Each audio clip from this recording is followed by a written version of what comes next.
ગ્રુપના screenshot viral થતા રાજકારણ ગરમાયું। વાયરલ ચેટમાં ભાજપનો વિરોધ કરનારને પાણી નહીં આપીએ જેવી કોમેન્ટ સામે આવતા ભારે ચર્ચા જાગી છે।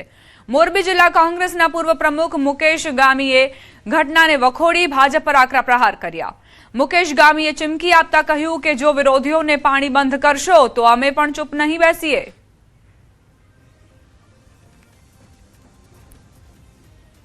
લોકશાહીમાં ચૂંટણી લડવી, હેલ્ધી ચૂંટણી લડવાની હોય, ચૂંટણી પૂરી થઈ જાય એટલે જીતેલા ઉમેદવાર માટે દરેક મતદારો અને દરેક નાગરિકો એક સમાન હોવા જોઈએ। તમારી ફરજ છે, લોકો તમને ચૂંટીને મોકલાય તો તમારે બધી સુવિધા પૂરી કરવાની હોય। સુરતના કતારગામ વિસ્તારમાં આવેલા લલિતા ચોકડી નજીક એક મકાનના મીટર પેટીમાં આગ લાગી। મીટર પેટીમાં આગ લાગતા ઉપરના 4 માળમાં રહેતા લોકો ફસાયા હતા। મીટર પેટીની આગને લઈ ધુમાડા વધી જતા લોકો બહાર નીકળી શક્યા નહોતા। ફાયર વિભાગ દ્વારા 5 લોકોના રેસ્ક્યુ કરી બહાર કાઢવામાં આવ્યા।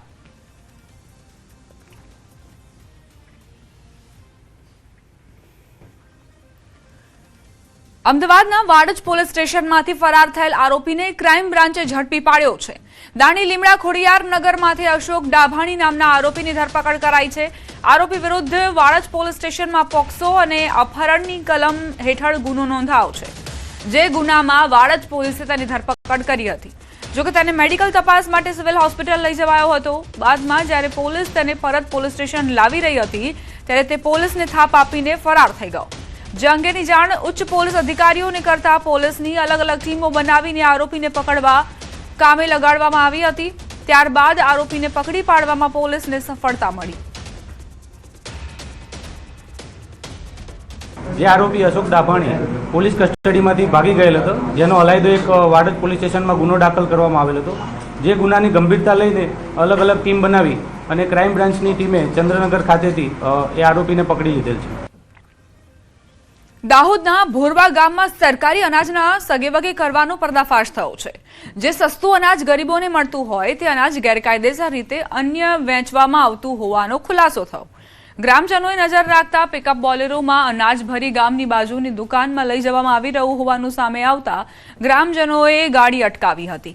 જે બાદ સરકારી લેબલવાળા અંદાજે 14 જેટલા અનાજના કટ્ટા મળી આવ્યા। જે બાદ નાયબ મામલતદાર અને મામલતદાર ઘટના સ્થળે પહોંચ્યા હતા અને તપાસ શરૂ કરી। આ સમગ્ર કૌભાંડ મામલે કડકમાં કડક કાર્યવાહી થાય તેવી લોકોએ માંગ કરી છે। ગરીબોના હકનું અનાજ આ રીતે સગેવગે કરાતા ગ્રામજનોમાં આક્રોશ છે। આકાશવાણીની આગળ ચોકડી પર મને ફોન આવતા ત્યાંથી હું જાણવા મળે કે એક મહિન્દ્રા પિકઅપની અંદર સરકારી અનાજનો જથ્થો વહન થઈ રહ્યો છે। જે જથ્થાની તપાસણી કરતા તેઓ દ્વારા એવું જાણવા મળે કે સરકારી જથ્થો છે, તો તેની તપાસણી અર્થે અમે ત્યાં આગળ સ્થળ ઉપર જઈને ખાતરી કરેલી અને ત્યાં 14 કટ્ટાઓ અનાજના, જે સરકારી ગોડાઉનના સરકારી મોડ સાથેના અનાજના કટ્ટાઓ અમને ત્યાં આગળ જોવા મળેલા। સરકારી અનાજના કટ્ટા છે, એમાં ચોખા છે, ઘઉં છે, આવું બધું છે। અને આ કાયમ માટે દર મહિને આ રાત્રિના સમયે સરકારી દુકાનનું સામાન વેચવા નીકળે છે। સુરતના અશ્વિની કુમાર વિસ્તારમાં ડિલિવરી બોય સાથે મારામારી અને ધમકીની ઘટના બની। માહિતી મુજબ માત્ર 5 મિનિટ મોડું ઓર્ડર પહોંચતા ડિલિવરી બોયને ગાળો આપી માર મારવામાં આવ્યો। જાનથી મારી નાખવાની ધમકી આપી હોવાના આક્ષેપ છે। મામલો વધુ ઉગ્ર બનતા સ્થળ પર 4 થી 5 પીસીઆર વાન સાથે પોલીસ દોડી આવી। આરોપી વ્યક્તિએ પોલીસ સ્ટેશન પહોંચીને મર્સિડીઝ કારમાં જવા માંગતો હતો ત્યારે ડિલિવરી બોય રસ્તો રોકી વિરોધ નોંધાવ્યો હતો। હાલ પોલીસે સમગ્ર મામલે તપાસ શરૂ કરી આગળની કાર્યવાહી હાથ ધરી છે।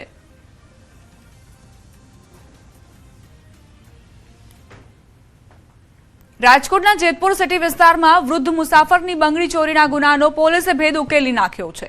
ખેડા નડિયાદ એલસીબીની ટીમે બાતમીના આધારે નડિયાદ રેલવે સ્ટેશન બહારથી સોહિલ ઉર્ફે દીવાન વોરાને ઝડપી પાડી જેતપુર સિટી પોલીસને સોંપ્યો। આરોપીએ વૃદ્ધને રિક્ષામાં બેસાડી હાથની બંગડી ચોરી કરી હોવાનું સામે આવ્યું છે। પોલીસે આરોપી પાસેથી અંદાજે 1.5 લાખ રૂપિયાની કિંમતની 11.3 ગ્રામ બંગડી કબજે કરી છે।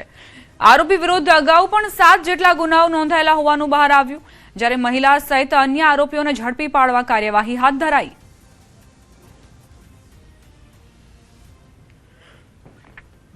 નર્મદાના રાજપીપળા સિવિલ હોસ્પિટલમાં સિનિયર રેસિડેન્ટ એનેસ્થેસિયોલોજિસ્ટ ડોક્ટર હર્ષ ચૌધરીના રૂમમાંથી મૃતદેહ મળ્યો છે, જે બાદ ચકચાર મચી.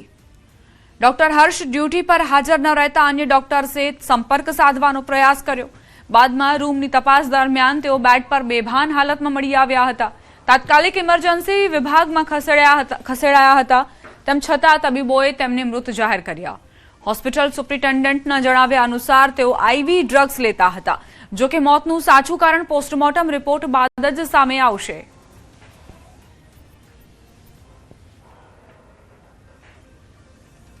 સવારે તેઓ ડ્યુટી પર ના આવતા તેમના વિભાગના વડાએ તેમના ડૉક્ટરોને ત્યાં રૂમ પર તપાસ કરવા માટે મોકલ્યા. તો રૂમનો દરવાજો તેઓ ખોલતા ન હતા, પણ છેક ધક્કો મારતા રૂમનો દરવાજો ખુલી ગયો અને જોયું તો તેઓ પથારીમાં પડેલા હતા, જેથી તેમને તાત્કાલિક ઇમરજન્સી વોર્ડમાં લાવવામાં આવ્યા અને ત્યાં તેઓને મૃત જાહેર કરવામાં આવ્યા. અને તેઓના વિભાગના વડાના કહેવા મુજબ તાવ અને શરદી ઉધરસ હતા, જેને માટે તેઓ આઈવી ડ્રગ્સ લેતા હતા.